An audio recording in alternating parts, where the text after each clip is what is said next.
霧の向こうの桟橋でやがて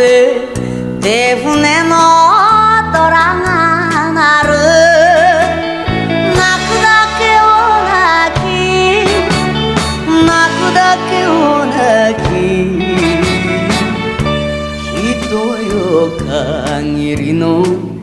まどろすだもの泣いて泣いて忘れて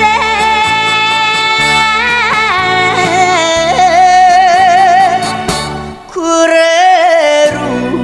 ならよ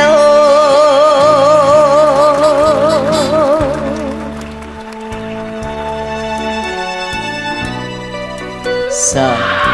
涙を拭きなよちょっとだけでも笑顔見せておくれほら俺だって笑ってるじゃないか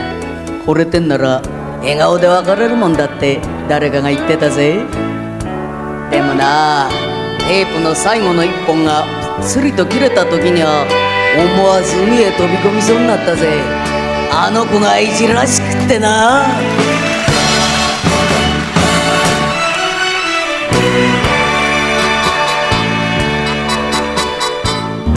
海で育てばカモメさえ海へ帰るが本当さ忘れちまいな忘れちま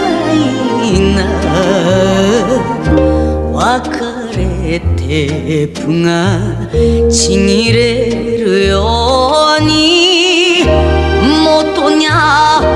元にゃ戻らぬ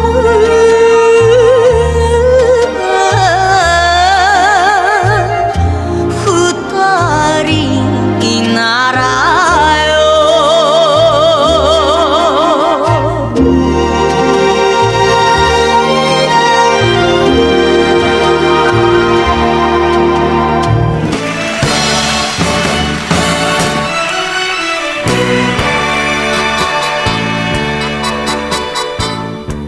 波や嵐は平気だが